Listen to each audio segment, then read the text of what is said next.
Yes, then YouTube, we are back with another video on the Wolf of an Aston Villa podcast, brought to you by myself, Connor Wolf. Drop this video a like, drop a comment down below. I do love to have an engaging conversation with you, and if you can please hit that subscribe button to my channel, that would mean the world to me. Also, I'm proudly sponsored by Luke Roper, so if you do want to check out Luke's website, link is down in the description below, luke1977.com. Use the code WOLF20, all one word, for 20% off your whole order, including sale items. And today, Zaniolo, last night, very late last night, around like 11:30 midnight, has been confirmed as an Aston Villa player by Fabrizio Romano in the Here We Go, and I will show you what I mean right now. Nicolo Zaniolo to Aston Villa, here we go. Verbal agreement in place on a €27 million total package. Add-ons included with Galatasaray. Loan deal with buy option clause. Understand the medical will take place on Wednesday if all goes to plan. Personal terms agreed. Zaniolo wanted Villa. And I think this is a big signing. Now, a lot of you will know last night, well, on Saturday against Newcastle, I actually thought we were quite bodied by Newcastle. Like, I've said it on a couple of my latest videos. If you haven't watched them, do go and check them out. That Newcastle reminded me of a Premier League team, and Villa reminded me of like a Spanish continental team. We didn't have enough physical power and pace in the team. We were just bullied all over the pitch. Like, and the more I think about it, the more it makes sense. Like, Diaby, a new signing, 5'7", 5'8". Leon Bailey, 5'8". John McGinn, 5'8". Douglas Luiz, I think, what, 5'10", 5'9". Boubacar Kamara, probably our tallest player in the midfield, and he got absolutely bullied as well, 6 foot. Matty Cash, what, 5'8". Luca Dean, what, 5'7". Our whole team was just small. And not only were they small, they were so slow as well. Like, we looked so laboured. And one thing Zaniolo will bring, apart from, of course, the obvious in terms of, like, the quality, a very good first touch, got a good shooting ability, is actually that physical presence that I really feel like we lack, Yuchi. I don't know whether you agree, but I just feel like we do lack a lot of the physical presence. And to show you more what I mean, Zaniolo, by the way, if any of you don't know anything about him, he did used to play for Inter and then Roma and then has gone to Galatasaray and actually did really well. He went to Galatasaray in January this season, so only played the second half of the season there. In 10 games, 2 starts, he scored 5 goals. So that goal, I think, if I'm right in saying, I want to say his goal record, I know it's the Turkish league and whatever, but I want to say he was scoring a goal on average like every 60 minutes. I think, like, if you work out, oh no, scoring frequency here, every 70 minutes. That is a ridiculous record, by the way. Like, that is ludicrous. And his player value, according to SofaScore, is 26 million as well. He can play the number 10 up front or on the right wing. I think we will be playing him in that right wing, especially with how Saturday went and how bad Leon Bailey was. I think we will be playing him in that right wing position. And I'm just going to show you a couple of clips here, actually, about Zaniolo. So I'll zoom in for you as well, so you can see even more of it. But this is what I'm talking about with Zaniolo, by the way. Like, he has got a big physical presence. He's 6'3", and his first touch is brilliant. Look at that. Look at that. That clip right there. Leon Bailey's not doing that. He's falling over thin air by this point. Do you know what I mean? Like, Zaniolo has got that ability to be able to take the ball under pressure and not actually fall over thin air. I don't know if he's still got this pace that he did have, obviously, the 2 ACL injuries, but his 1v1 dribbling ability is unbelievable, by the way. And something that has now picked up since he has gone to Turkey is also his finishing ability. This ability that he's able to strike the ball very clean has kind of just not come out of nowhere as such, but it's gone up a level. And as he's getting older, you will find that with players. Ollie Watkins has never really been prolific, but as he's getting older, he's starting to score more and more goals. And you see here, he's picking up the ball here in these positions, which Leon Bailey will be picking up. Kind of basically the John McGinn role.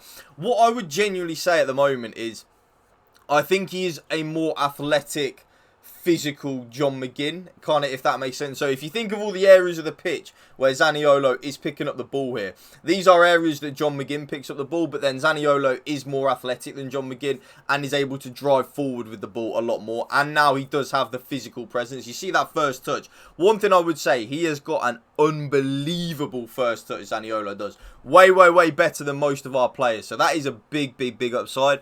And I think this probably means, in my opinion, the end for Leon Bailey, I would probably say. I don't really know how Leon Bailey can get into the team now. Of course, we were heavily linked with Jack Harrison as well. Of course, Jack Harrison will be playing from the left if we were to sign him.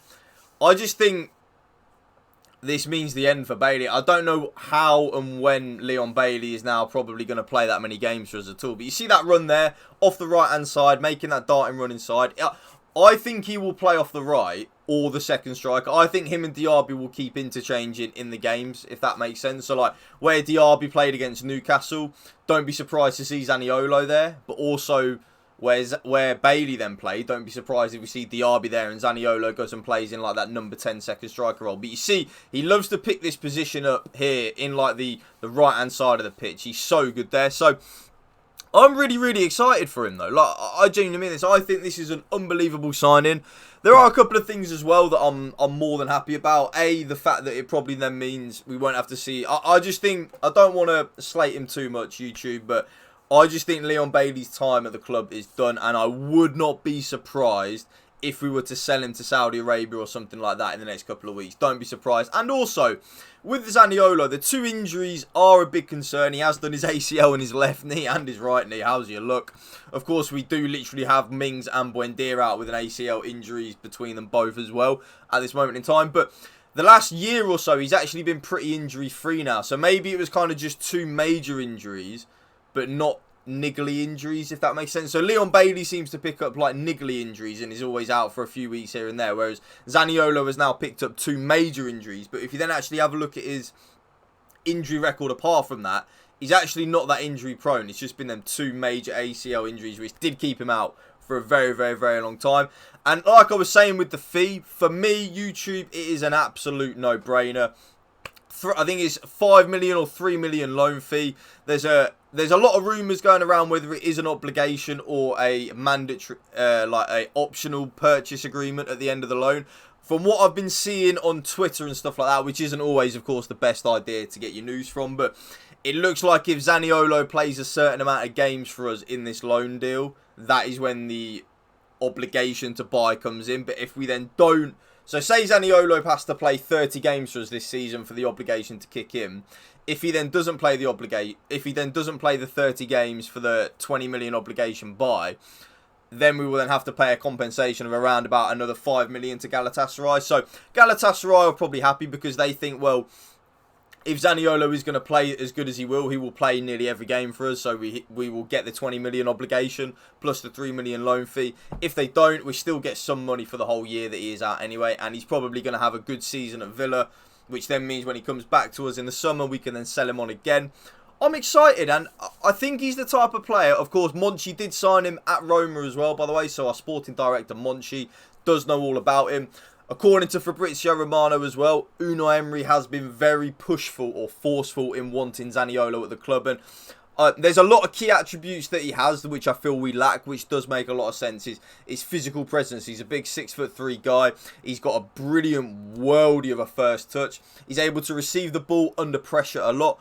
All in all, I just think the signing makes complete, perfect sense. And I think it's a signing that the more and more I think about it, the more I'm like, yeah, I get it. We do, in my opinion, though, we do need another left-sided attacker.